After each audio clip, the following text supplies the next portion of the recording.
avec l'aide d'Akadosh Baruch Hu. Donc on est dans la suite des lois sur le Seder, dans un décor un peu différent avec nos Chaverim en France.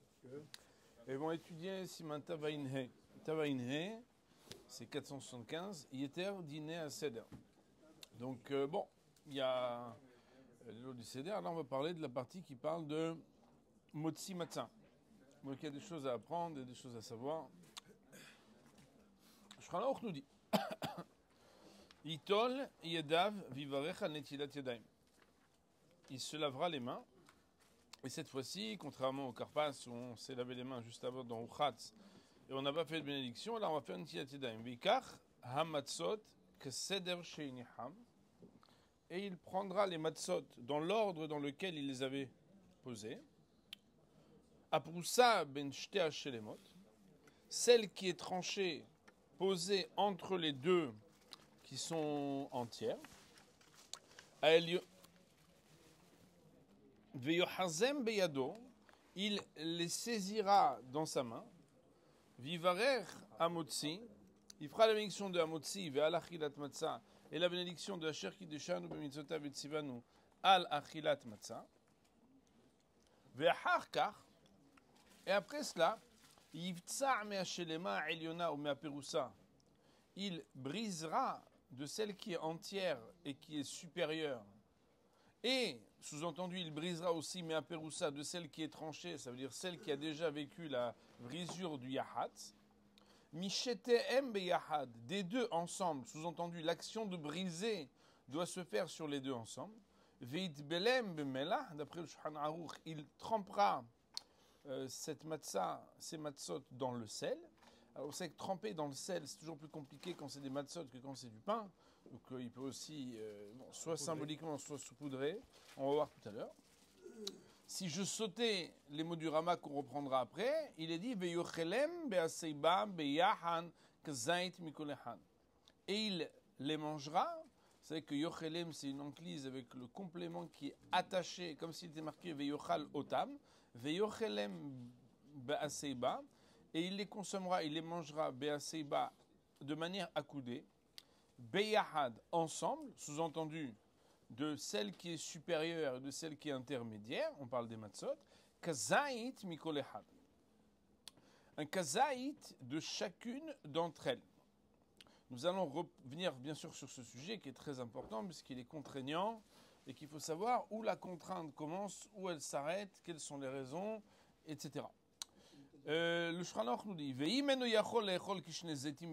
si la personne ne peut pas manger deux zétim, alors vous allez me dire quel rapport avec les olives? Non, de kazait. Kazait, ça veut dire comme une olive. Donc en fait on parle ici d'une quantité. S'il ne peut pas consommer une si grande quantité ensemble, ce qui d'ailleurs peut se comprendre, Shulchan Aruch il en parle, c'est que bon, il faut pouvoir quoi. Alors, yuchal shel hamotzi tehila ve'achar kach shel achilat matzah.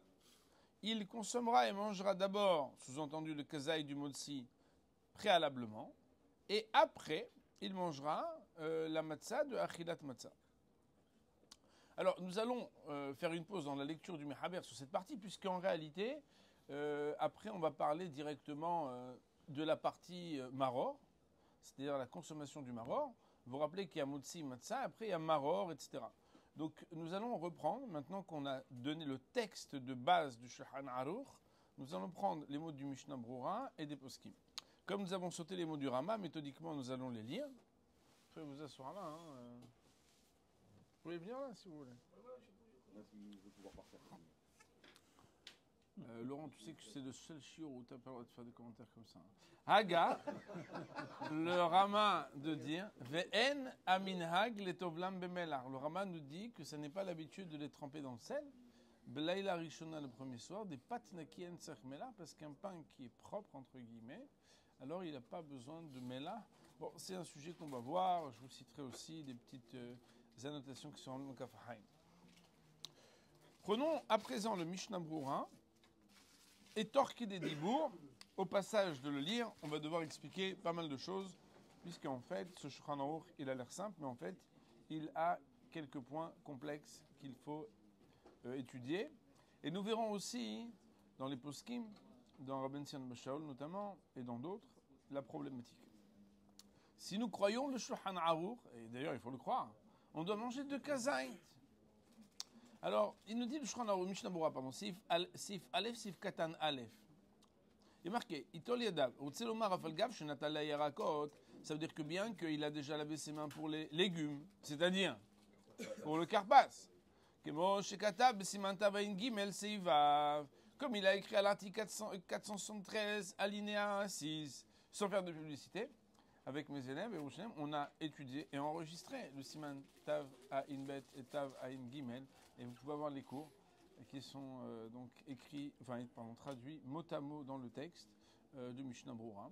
Mikol Makom, néanmoins, malgré le fait qu'il a déjà lavé ses mains préalablement, que Van de Amar Benataim Agada ve Halel, puisque il a dit entre-temps la Agada et le Halel. Alors bien évidemment, Rabotai, vous allez me dire quel Halel? Le Halel c'est plus tard, il a bu 2 verres, il a oublié le gars.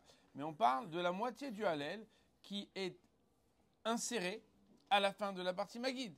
Car vous savez que ce soir-là, on dit à 2 reprises le Halel, une fois à la synagogue avec la bénédiction. D'ailleurs, il faut savoir que c'est la seule fois dans l'année où les femmes sont astreintes au Halel Bebracha, alors que c'est la nuit et alors qu'il est entier. Et ça a une grande incidence cette année. Alors bien évidemment, si vous avez des épouses qui ne savent pas bien lire et que déjà tout va commencer à se préparer le samedi soir et qu'en plus il va y avoir 25 minutes de lecture du Hallel et que vous êtes très marocain, il faut prendre des précautions avant, vous voyez. Mais en tout cas, il faut savoir que c'est une mitzvah qui est très importante. Et la deuxième fois qu'on récite le Hallel le soir de Pessah, on le tranche en 2 parties, un peu comme cette matzah. La première partie, elle va être à la fin de la partie Maguide, avant de faire la bénédiction, donc Sherga Alanu. Et la deuxième partie va être dans la partie Hallel. Le Hallel de la synagogue, on fait la bracha avant et après et on le lit entier. Vous êtes en train de filmer, non? Non, pas du tout. Ah bon, ok. Et la partie et le Hallel du soir qu'on fait le soir du Seder à la maison, il n'y a pas de bracha avant, on le coupe moitié. Par contre, il y a une bracha après. C'est tout un sujet très intéressant puisque à la base, Mimizrach Shemesh Admevo Molal Shem Hashem, on ne peut pas normalement faire le Hallel en dehors d'un laps de temps qui est depuis le lever du soleil et jusqu'au coucher du soleil. Alors que là, on va faire le Hallel 2 fois en pleine nuit. C'est un sujet qui demanderait un approfondissement. Mais comme il y en a qui parlent plutôt que la fin, je le dirai quand ils seront partis. Non, je plaisante. Mais on fera peut-être un autre cours pour ça, mais ce n'est pas notre sujet tout de suite.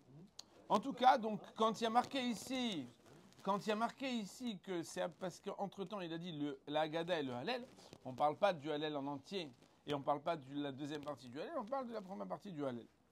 Alors, comme il a eu une interruption, parce qu'il a fait des choses là, alors quoi?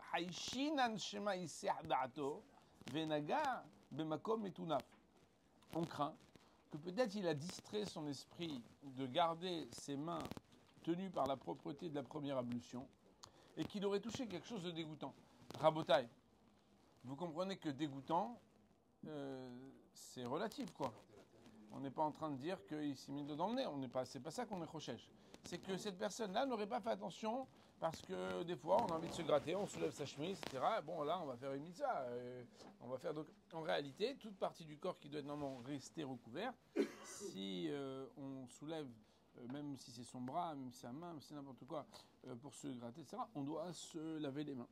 En tout cas, Shayadai Maskaniot N, parce que les mains, on ne peut pas les garder en place, quoi. Elles bougent, voilà. Moi, je suis en train de faire comme ça quand je donne cours. Monsieur, il fait comme ça. Toi, tu fais, voilà, c'est comme ça. Les mains sont occupées. Si je craignais pas ça, j'aurais fait la bracha au Carpath. En tout cas, c'est une très bonne question. Et certains vont dire que celui qui aurait fait déjà la bracha à ce moment-là, il n'aurait pas besoin de refaire. Le Gandvina, par exemple, je t'envoie ramène que le gras est dit qu'on fait la bracha, mettre sur la première ablution.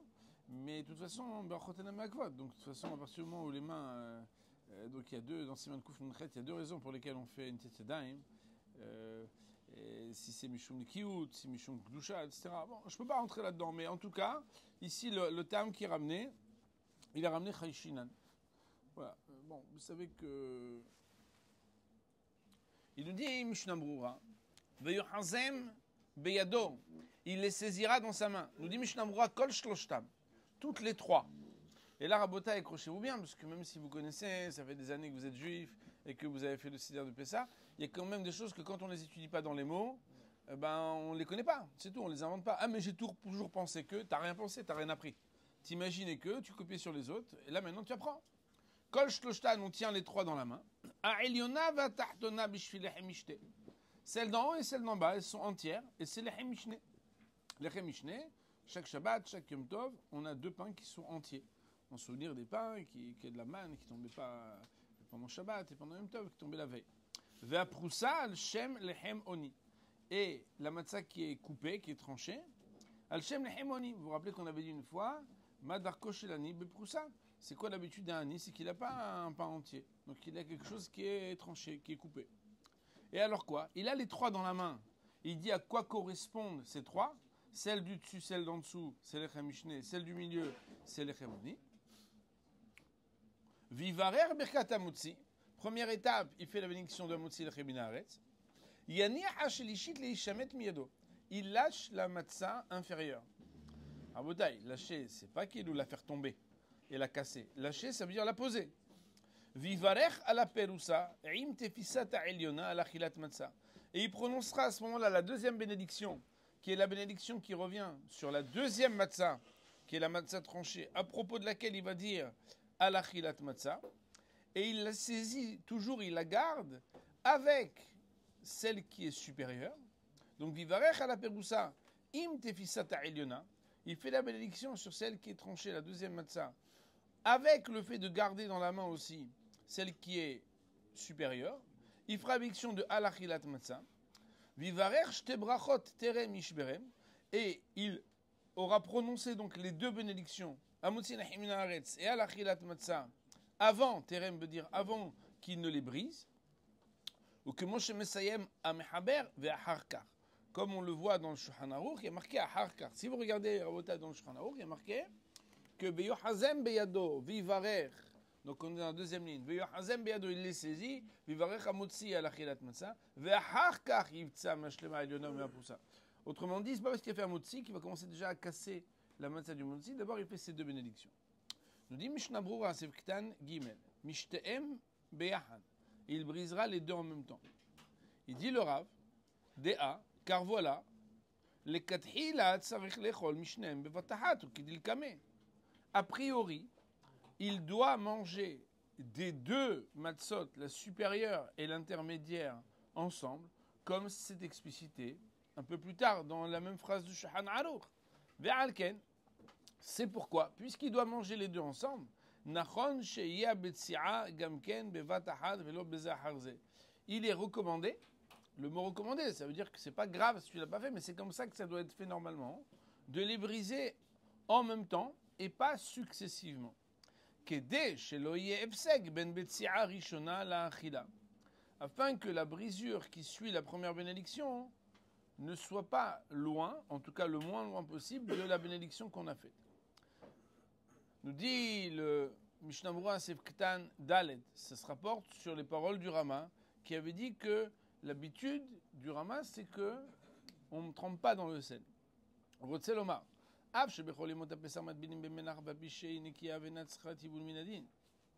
que tous les autres jours de Pessah, on trempe dans le sel, alors que d'après la stricte loi, si tu vas jusqu'au bout de ton raisonnement, à partir du moment où ça s'appelle Patnekia, tu ne devrais pas faire de trempe, tu ne devrais pas mettre de sel toute la semaine. Kedim voir le Siman Kuf Samer Zayin Sif. Et Mikol Makom, néanmoins, בלילות ראשונות של פסח אין נוהגים כן, דתפהו נראה לכם עוני כשהוא טבול במלח. Quoi qu'il en soit, les premiers soirs de Pessah, on n'a pas cette habitude de les tremper dans le sel. דתפהו נראה לכם עוני כשאינו טבול במלח. Car, nous dit le Rav, quand tu as même pas, quand tu as même pas entre guillemets de quoi tremper dans le sel, ça fait encore plus pain de pauvre. Et c'est pourquoi Bémet, c'est une signification de Lechem Oni. Donc, Rabotai, on s'est arrêté à la fin de Sivktan Dalet. Il faut savoir que d'après Kaf Chaim, c'est ramené que pour les Sfaradim, on doit tremper dans le sel, mais étant donné qu'il y en a qui disent que non, alors ce qu'il dit le Kaf Chaim, c'est qu'étant donné que d'après le Sod, c'est important de tremper dans le sel, on trempe dans le sel, on met dessus et après on la secoue. Mais le fait qu'on ait mis du sel, c'est mématek. Ça va adoucir les choses qui sont dures. Bon, moi je ne comprends pas ces choses-là, mais c'est pas parce qu'on ne comprend pas le sod on n'est pas obligé de l'accomplir et qu'on n'est pas en tout cas engagé à l'accomplir. Seif Katan, hey, Belaila Rishona, le premier soir. Rotzelomar Belelot Rishonot, c'est-à-dire les premiers soirs.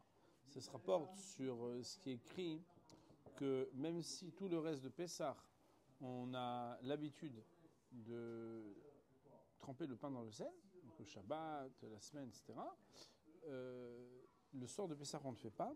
Et le Mishnah Berurah avait dit, c'est parce que ça fait que le pain, il est encore plus un pain de pauvre. Non seulement il est tranché, mais en plus, il n'est même pas trempé. Nous dit Mishnah Berurah, Veyochele. Alors là, hein, c'est très important. Il va les manger, un kazaïd de chacun. Les filles, chez Berach, chez Théa Brachot, puisque, et du fait qu'il a prononcé 2 bénédictions. Vekavanato aya la shelema va la peroussa. Et les 2 bénédictions, elles se rapportent sur celle qui est entière et celle qui est tranchée. Les fichart, c'est pourquoi il faut manger les 2. Mais non, on va voir dans 2 Seif Katan le détail de ça. Parce que pour l'instant, je ne sais même pas si ceux qui n'ont pas déjà étudié profondément ce sujet, ils comprennent qu'est-ce qu'il veut dire. Il dit Mishnah Berurah be'aseiba, il faut le manger de manière accoudée. Ayenen simantavain betzif zain baga, il faudra regarder là-bas dans le Rama, à l'article 72, c'est zain l'alinéa 7, où là-bas, hein, le Rama il amène dat Ravia. Ravia, Ravi Aizri, c'est un Rishon, qui selon lui, étant donné que de nos jours, plus personne s'accoude, alors des fois, Bediavad, quand quelqu'un ne sait pas accouder, alors il peut y avoir certaines considérations d'allègement. Bémet pour les sparadim, étant donné que Shulchan Aruch il a tranché de manière stricte que tout ce qui nécessite d'être accoudé, et dans la consommation à manger, et dans les verres de vin, s'il l'a pas fait, il doit recommencer. Cet allègement, il ne nous touchera pas, si ce n'est qu'on avait étudié une fois ensemble, dans Kafaraim, que par exemple pour les verres de vin, quand on est dans une situation où on a déjà mangé un kazaït, ou même 2, et que Bémet, ça devient difficile de reprendre le 3e, par exemple, alors il y aura certaines considérations. Dit Mishnah Berurah, c'est Ketan Het. Beyahad. Beyahad, ça veut dire que il faut les manger ensemble. Alors il dit le Rav. Ensemble, ça veut dire un kazaïd de la supérieure et un kazaïd de l'intermédiaire. Il dit le Rav, Sheim yochal mitrila kazaïd shela moitzi daïdu min shlema. Car si, au lieu de faire ensemble, ils mangeaient un kazaïd de la matzah supérieure qui est à moitzi, et que ça serait... Donc quoi? C'est-à-dire de la matzah entière. Arrêt, voilà qu'ils se retrouveraient ou mapsik et mapsik ben birkat achilat matzah la achilat aprousa she'ala kaya bracha. C'est comme si, à propos de la première bénédiction de Hamotzi, il a fait ce qu'il fallait. Dès qu'il a pu, il a commencé à manger. Mais à propos de la bénédiction de Alachilat Matzah, il n'a pas mangé immédiatement. Il a fait une interruption entre la bracha de Alachilat Matzah, qui se rapporte sur la 2e Matzah, et le fait de la consommer. Alors il dit, bon, ok, il faut que je mange la 2e. Donc il commence d'abord par manger, pas ensemble, mais on essaie de dire, pour démontrer le caractère indispensable de manger les 2 en même temps. On dit, s'il avait mangé que celle du haut et pas celle du bas, il aurait un problème avec la bracha de l'Achilat Matzah. Et s'il mangeait celle du bas, enfin l'intermédiaire, avant celle du haut, Gamken ou Kemafsik, là aussi il va avoir une interruption. Enfin, en tout cas, il va être comme s'il avait fait une interruption. Pourquoi? Les Haneposkim de Savre, des Birkat al-Achilat Matzah, parce que selon certains décisionnaires qui, quant à eux, pensent que la bénédiction de l'Achilat Matzah ne se rapporte pas sur la proussa, celle qui est tranchée, mais sur la shlema. Alken yochelem beyahad. C'est la raison pour laquelle il devra manger des 2 ensemble. Kazait mikol echad. Donc bon, nos amis s'angoissent un peu pour la partie pratique. Chacun selon ce qu'il peut, il ne demande pas qu'on fasse n'importe quoi, mais il ne demande pas, quelque chose d'impossible. Et si lui-même il émet des réserves en disant, et si tu peux pas, voilà comment tu fais. Oh, ça veut dire qu'en fait, l'idée, c'est de faire de son mieux. Sincèrement. Il dit Mishnah Berurah, Seif Katan, tête. Et donc, on arrive aux quantités. Kazait mikol echad. Un kazaïd de chacune d'entre les 2. Mina peroussa, bevada et tsir kazaïd. De celle qui a été tranchée. C'est sûr qu'il faut un kazaïd. Pourquoi? Dea mevarchim al achilat matzah. Parce qu'on dit la bénédiction sur la consommation de la matzah. Bochata Hashem lekum ramashar kideshan amsalusanu al achilat matzah. Et on ne peut pas considérer qu'une consommation telle que la Torah l'appelle achila est moins que kazait. Aval, proussat motzi. Mais voilà que la tranche du motzi, le mot proussa ici ne veut pas dire trancher, mais ça veut dire celle qui était entière et qu'on a tranchée, et qui est la tranche de motzi.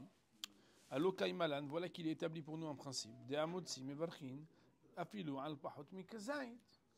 Un motzi, même si tu viens bracha rishona, elle n'a pas de shi'ur, elle n'a pas de quantité. Dès que tu vas goûter quoi que ce soit, tu fais déjà la bénédiction. Vekanal, Vesiman Reshul, comme c'est écrit plus haut à l'article 210 Shulchan Aruch. Et là, hein, seulement. Alors pourquoi quand même on parle de kazait? Mishum de yesh poskim chez Sovrim de birkat amotzi kaya la perusa, ou birkat al achilat matzah kaya la shlema. Même si, basically, de manière standard, la bénédiction de amotzi va sur la première et la bénédiction de achilat matzah va sur la seconde, comme on l'a déjà expliqué. La première parce que c'est le Mishneh, et la seconde parce que Madarko shel ani beprousa, et que tu vas manger le Hemoni. Étant donné qu'il y a des poskim qui disent le contraire, qui pensent que la bénédiction de la Matzah va sur la première, la grande, et que la bénédiction de la Motzi va sur la seconde, l'écart, c'est pourquoi Tsarich Mikol Ehad Kzait. Il faudra manger de chacune d'entre les deux matzot Kzait.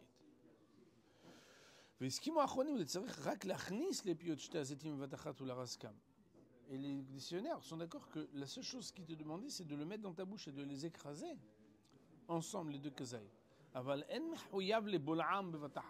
Mais avaler les deux ensemble, il n'y a pas d'obligation. Et la seulement que ça suffit de manger un kazait à peu près intégralement en une seule traite. Et ensuite seulement, on peut vous asseoir à côté d'Ouri là. Il avalera le second. Mais non, il dit le Rav, au Bedi'eved et a posteriori, afilou, bela, kazait me'at me'at yatsa. Même s'il avait mangé le kazait progressivement, un peu, ça va. Kol shelosha mithilat achilato at sofa yoter mikide achilat peras. Tant qu'entre le début de sa consommation et la fin, il ne s'est pas passé un temps qui s'appelle achilat peras. Il faut savoir que achilat peras, a priori 4 minutes, et a posteriori jusqu'à 7, 8, il y en a un qui dit 9 minutes. Et c'est pour ça qu'il ne faut pas se mettre la pression. Et si on se met la pression à soi-même, ne la mettez pas aux autres, ça ne sert à rien. Sauf que sauf, en définitive, il y a des gens des fois qui sont à table, qui n'ont pas l'habitude de tout ça, qui ne comprennent pas qu'est-ce que vous prenez la tête à manger vite, un truc qui n'a pas un goût exceptionnel. Et dit encore, me mêler les gâteaux de tata, c'est une chose, mais ça, donc il ne faut pas brusquer parce que des gens qui n'ont pas conscience de qu'est-ce que ça veut dire une mitzvah de Horaïta, hein, et une mitzvah de Achila, etc. Faites-la convenablement pour vous. Si vous êtes si inspirant, parce que vous faites les choses avec beaucoup de sérieux et beaucoup d'engouement, prendront exemple sur vous. Ah, bien évidemment, vous pouvez informer les personnes comment il faudrait faire, etc. Mais c'est important de faire en sorte de ne pas oublier l'essentiel de la soirée de Pessah. Non. Sur ce sujet-là, il faut d'abord savoir que le Rabbi Sion Abba Shaul, il nous dit explicitement et clairement que le temps de Kedar Achilat Pras, comme j'ai dit tout à l'heure à l'oral, mais je ne l'ai pas enregistré, commence à partir du moment où on commence à avaler, et pas au moment où on commence à mettre en bouche. C'est la raison pour laquelle on a un laps de temps supplémentaire, si vous avez votre montre, etc., de commencer à regarder la montre à partir du moment où vous commencez à avaler. Sachant que le temps qui est un temps qui est nécessaire pour préparer le fait d'avaler n'est pas considéré comme un F-sec. Parce que le Shulchan lui-même, il considère que Bediavad, si tu l'as avalé sans la mâcher, t'es yotse, mais c'est pas comme ça qu'il faut faire a priori, et qu'il faut mâcher. Et c'est bien normal que pour pouvoir avaler, il faille mâcher, et que mâcher ne fait pas partie de quelque chose qui va être imputé. Parce qu'en réalité, c'est normal que tu puisses avoir ce qui est nécessaire pour pouvoir faire la mitzvah. Donc il ne faut pas non plus dire des choses qui ne sont pas justes. Je vais ajouter une deuxième note qui est extrêmement importante. C'est une note qui est ramenée dans Rabbi Sion Abba Shaul et qui est très significative. D'abord, je voudrais vous lire le Biur Halakha, très intéressant. Regardez le Biur Halakha, très intéressant, marqué Kazait Mikol Echad. Vous l'avez? Bon, je vais le lire un peu vite, et après vous le referez avec notre cher ami éventuellement. Okay. Il est marqué Kazait Mikol Echad. Aïn Mishneh Berurah B'tam Davanzeh. Regarde dans Mishneh Berurah la raison de cette chose-là. Ve'omi divrei meforshim. Et ça vient des commentateurs, c'est pas une invention. Achen beikar hadavar tamua meod. Néanmoins, l'essentiel de ce sujet, à la base, est très étonnant et surprenant. Pourquoi? Car d'après tout ce qui a été dit ici, il sort quelque chose de nouveau. Que le premier soir, il faudrait manger de kazait. Velo matzinu, c'est beshum makom. Et ça, on a vu nulle part qu'on dit qu'il faut manger 2 kazaï. Tu manges un kazaï. Vechol anepoiskim de savre de tzerch shalosh matzot la seder lo eskirouze. Et tous ceux qui t'ont dit qu'il faut 2 matzot sur le seder, ils t'ont jamais dit qu'il faut manger 2 kazaï. Zoulat arosh va montri. Exception faite du roche et du montri. Ou bechas lo niska la kazaï. Et que Béhémet, dans la Gemara, on n'a jamais parlé des 3 matzot. C'est les Rishonim qui en parlent. La Gemara, elle parle de kazaï. Il y a marqué par exemple, Shamash Kshachal Kazaït, on considère, qu'est-ce que le Shamash, qui est une espèce de serveur du sort de Seder, qu'est-ce qu'il peut avoir le droit de s'arrêter pour manger? On parle de Kazaït. Ve'av shevshar litrok deikar shiura ou bekazayt ou bediavad yotzim bo mikol makom. Kol ki ay milta ve'milta talmud lefarouche. Et même sinon, mais là-bas on dit c'est quoi le strict minimum incompressible? Ok, bediavad. Mais pourquoi on mentionne pas? C'est un truc qui doit être écrit dans la Gemara. Tu vas contraindre tout le Ham Israël à manger 2 Kazaït et tu crois que c'est pas marqué dans la Gemara et dans les Rishonim, etc. Ou Béhémet, af l'année des masrim shalosh matzot ou rak mishum lechem mishne. Et si tu dis, ouais, mais alors pourquoi il y a les 3 matzot? Je te dis, je t'ai expliqué pourquoi. Parce que c'est à cause de lechem mishne. S'il n'y avait pas besoin de lechem mishne, parce qu'il y a besoin des pains entiers, alors peut-être que Béhémet, on aurait besoin que de la matzah intermédiaire et c'est fini. Vegam ade yitzrichu lechaven b'cha rishona shel matzah achat ou bracha shnia la matzah shnia hi. Et quelle est la raison pour laquelle Chachamim ont dit non, mais il ne faut pas que les 2 brachot elles aillent que sur une seule et même matzah. Il faut que la première bracha, c'est sur la première matzah et sa seconde qui est tout en dessous. Et la deuxième bracha, la matzah, c'est sur la matzah intermédiaire. Pourquoi? Mishum shelo ya mitzvot, chavilot. Parce qu'on ne fait pas de tas, on n'entasse pas les mitzvot. Parce que c'est pas joli. Avec les mitzvot, tu mets pas un package où tu essaies de mettre 2 colis Amazon dans un seul parce que c'est la même commande. Ça, c'est quand tu veux réduire du carton, pas quand tu veux réduire les mitzvot. Les mitzvot, il faut faire les choses bien. אבל גם לדידוש, המצוות הם דבר אחד, כמו בשבת לחם משנה. ומעיקר, דין יכול לאכול איזה שירצה. A priori, on se dit, bah, tu manges celle que tu veux. Parce qu'on t'a fait un motzi, ça te permet de consommer autant celle du dessus que celle d'intermédiaire. Rak, mishum, l'alcool echad, mizot, qui viennent babracha, tov, shiitom, mikol echad. Aval vadaï, naïbi kazait echad, bitzirouv shtem. On se dirait que, ok, même si tu veux dire qu'il y a une élection sur la première élection sur celle intermédiaire, prends un demi-kazaï d'en haut, un demi-kazaï du milieu, et t'as un kazaï, mais ça racole, que tu nous casses la tête. וכל שכן לפי פשרת הפוסקים, או כפי שפסק המחבר שאוחז בשתיהם ומכוון משתי הברכות על שתיהם ביחד. Et en particulier, Shulchan Aruch, qu'est-ce qu'il dit? Que tu dois manger un kazaï de chacun d'entre eux, tu coupes un kazaï de chacun d'entre eux. Pourquoi? Parce que tu es rochèche, que peut-être la bénédiction d'un motzi elle est au-dessus, et pas en dessous. Et Achel Matzah en dessous, et pas au-dessus. Mais pourquoi tu en manges 2? Parce que peut-être la matzah de la mizracha de Achelat Matzah, elle est au-dessus et pas en dessous, et la motzi elle est au-dessous et pas au-dessus. Donc attends, l'état mère, d'après ce que tu dis, va jusqu'au bout. Ça veut dire que tu devrais pouvoir prendre un demi-kazaï dans un demi-kazaï d'en dessous, et à partir du moment où tu manges un kazaï des 2, ça suffit. Mikol shken, den sarra kazaï techad, mishtem. Gam Rabbeinu Yerucham, et gam achona dat Rabbeinu Arosh, lo iskir, kshocham mishtem. Et Rabbeinu Yerucham qui ramène le roche, qui dit qu'il faut mettre 3 matzot, lui-même il ne parle pas de 2 kazaït. Aval shte kazaït, lo iskir, betzarchiyun. Et donc le Biur Halacha lui-même il reste betzarchiyun sur Shulchan Aruch. Il dit d'où ça vient un truc pareil. Mais non. Il faut savoir que le Rabbi Sion Abba Shaul, il reprend la question qui est posée par notre ami et qui semble être très pertinente, c'est qu'a priori, ça veut dire que la raison pour laquelle il faut manger de kazaït, c'est un problème technique par rapport à être recherche, à craindre l'opinion de ceux qui disent que la bénédiction du motzi pourrait aller sur la deuxième médecin et que la bénédiction de la Chayat Massa pourrait aller sur celle d'au-dessus, alors que basically, de manière standard, comme on l'a dit, la bénédiction de la motzi elle va sur celle d'au-dessus, qui permet d'ailleurs toutes les matzot pour le lechem mishne, et la bénédiction de la lechem matzah va sur celle d'en dessous. Demande Rabbi Ben Sion, dans Or Letzion, Chelek Gimel, sur les lois du Seder, chapitre 15, Halacha Yudbet, il dit, mais si Behemet il en est ainsi, alors, puisque le problème de la bénédiction ne concerne que celui qui fait la bénédiction, peut-être Shulchan Aruch, il imposerait, a priori, de manger de kazaït uniquement pour celui qui est concerné par le problème de la bénédiction. Parce que nous, c'est par ricochet, quand on est avec celui qui a fait la bénédiction, qu'on peut bénéficier des 2 bénédictions et dire « Ah, mais de manger ».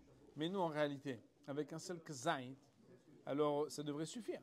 Alors c'est vrai que c'est marqué que c'est important de goûter du lechem mishne, et que c'est marqué dans les poskim que le chef de table, normalement, il distribue un petit morceau de lechem mishne. Bon, il faut savoir aussi à quel moment il le distribue, pour faire ça, etc. C'est un autre sujet, on peut pas parler maintenant. Mais, en définitive, ça c'est quoi? C'est une miette, quoi. Ça veut dire, on parle pas ici d'un kazaï.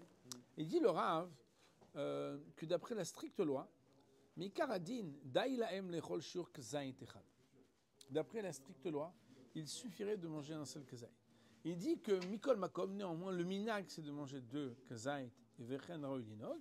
Et il amène ici en bas dans les explications que, étant donné qu'il y a une marloquette à poskim, est-ce qu'aujourd'hui les shi'orim se sont diminués et qu'il y en a qui disent qu'ils se sont diminués de moitié et qu'il faudrait, pour pouvoir être yotse, manger 2 fois plus. C'est la raison pour laquelle, une raison supplémentaire pour laquelle on devrait garder le minag, c'est Bémet d'être marié. Il faut savoir, alors, ça n'engage que moi, hein, mais ça peut être un argument. C'est que, étant donné que, d'après la stricte loi, la bénédiction d'un motzi, elle va sur la matzah entière. La bénédiction de l'achiyat matzah, elle va sur la deuxième matzah. Et que, deuxièmement, même Shulchan Aruch, quand il en parle, la raison qu'il évoque est une raison dont les poskim, Mitzvah Meshul et d'autres, vont dire qu'elle ne concerne que celui qui est Mevarer. C'est la raison pour laquelle tout celui pour qui c'est difficile de manger de kazaït, dans Motzi Matzah, on lui donne à manger un seul kazaït. Donc on a dit qu'on fait la bénédiction de la Motzi, après on dit à l'achilat Matzah. Obedi Avad, imachal kazaït echad. Et a posteriori, s'il a mangé un kazaït unique, ben ma shlema ou ben ma proussa yatsa, que ce soit de celle qui est shlema ou que ce soit de celle qui est proussa yatsa.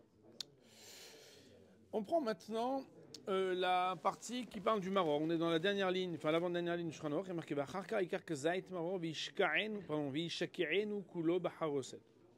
Et après cela, il saisira donc un kazaït de maror. Maror siman tavain gimel, il y a là-bas catégorie. Quelles sont les herbes qui peuvent être utilisées pour le maror? Il faut savoir que si vous avez de la salade qui est très propre, c'est bien. Sinon les endives, c'est magnifique. Moi par exemple, je repars avec des endives là. Parce que il dit le Shulchan Aruch donc yishakeenu kulo b'charoset. Il le trempera entier dans le charoset. Le mot kulo, il a son importance ici. Velo yashhenu betocho. Il ne faudra pas qu'il le laisse à l'intérieur. On est dans Shulchan Aruch en haut parce que maintenant on parle de la partie de maror. Le mot lishot veut dire laisser passer du temps. Shelo ibatel ta'am meriruto, afin de ne pas annuler le goût de son amertume. Je ne sais pas si ça vous arrive chez vous, alors bon, chez Sfaradim, hein, c'est pour ça que chez Ashkenazim la même chose, mais chez Sfaradim, il y a le concours du meilleur charoset. Et le problème, c'est que des fois, le charoset, on en redemande, mais le charoset, c'est bien que ça soit bon. Mais le but, c'est quand même de faire la mitzvah, de manger du maror. C'est la raison pour laquelle c'est important de le secouer après, ou en tout cas de faire en sorte que quand tu manges le maror, tu puisses sentir quelque chose de la mériroute. Ouais, on va voir. C'est la raison pour laquelle, après l'avoir trempé, il faut le secouer. Il fera avec son achilat maror et pas de boré préadama parce qu'il a déjà fait sur le carpas avant. Et il le mangera sans aseiba. La raison qui ramène dans Rashi, dans le Rashba, etc., c'est que le maror ensech aseiba, la Gemara dit là-bas dans Psachim, parce que c'est zecher le mérirout. Et quand tu te rappelles de l'amertume, ça ne va pas de le faire avec un circonstanciel de manière qui rappelle la chéroute et la délivrance. C'est bien logique. Voyons Mishnah Moura sur cette partie. Il va charkar, donc v'yishakenu kulo, kedé la mit eres shebetocho, afin de faire mourir le poison qui est à l'intérieur. Alors, la vérité, c'est que Alpi Apshat, c'est difficile de comprendre ça. Surtout nous, Sfaradim, qui prenons de la laitue ou des endives, on ne voit pas le RS. Alors, il faut savoir que Alpi Asod, la raison pour laquelle on trempe le charoset, c'est pour les matek, pour adoucir l'amertume. Et d'ailleurs, même si Mishnah Moura, il va dire qu'on mâche le maror jusqu'à sentir son amertume, et c'est la raison pour laquelle dans Shulchan Aruch, un peu plus tard, il sera écrit que si quelqu'un il a avalé le maror, il n'est pas yotse, il n'en reste pas moins que d'après le sod, on mâche le maror pour détruire l'amertume. C'est très intéressant parce qu'il y a une ambivalence entre le pshat et le sod. C'est quand dans le pshat, des fois tu sens pas l'amertume jusqu'à que tu aies fini de mâcher, alors que dans le sod, l'amertume en fait tu l'as cassée par le fait d'être l'oesota pour pouvoir faire partir. Et dans les Sfarim Akdoshim, ils disent que celui qui a avalé le maror n'est pas yotse, Pas tant parce qu'il n'a pas senti le maror, mais parce qu'il n'a pas abîmé et cassé le maror. Ouais, c'est une ashkafa, c'est une conception très juive d'être capable de se confronter aux épreuves pour les dépasser. Pour terminer avec un petit mot de Moussa, il faut savoir qu'il y a une question est marquée tout celui qui n'a pas dit 3 choses à Pessar lui Yatsaï de Chovato, Pessar Matzah au maror. Et la question c'est pourquoi tu parles du maror? Bishlama, Pessah ou Matzah, c'est normal. Pessah, c'était le Korban Pessah. Tu peux pas le faire maintenant, mais c'est important. Matzah, c'est le pain de la délivrance. C'est le symbole de la sortie d'Égypte. Mais maror, et si déjà tu le rappelles, rappelle-le dans l'ordre. D'abord il y avait le maror, et après il y a Pessah ou Matzah. La réponse, elle est, j'ai vu ramener au nom du Ramchal, dans Mamar Chochma sur le Seder. D'ailleurs, il y a un des fils de Raphaël Chilander qui a écrit un très beau livre sur la Torah du Ramchal, sur le Seder, très très beau, qui dit que un homme, quand il vit une épreuve, en parler quand il est dans l'épreuve, c'est très difficile. Mais quand un homme il s'est sorti de l'épreuve, c'est délicieux. Quand une épreuve est définitivement derrière nous, d'en parler avec la sagesse, d'avoir compris qu'est-ce que tu en as appris, qu'est-ce que tu en as tiré. C'est la raison pour laquelle, quand on a Pessah ou Matzah, on est capable de prendre le maror et d'en parler, de prendre le maror et de manger le korban Pessah avec al-matzot ou mourim yochlou, parce que finalement, cette amertume-là, on est capable de comprendre que même là-bas aussi, il y a une volonté bienfaisante d'Akadosh Baruch Hu. Et le sod du Yichud, c'est de dire que si le bien il a été créé pour le bien, le mal aussi il est créé pour le bien. Seulement sur le moment où il nous fait mal, on n'est pas capable de dire qu'il est bien. Mais quand on est sorti du mal, on est capable de dire que même le mauvais, il était là aussi pour le bien. On va dire, bon, prenez les Amen.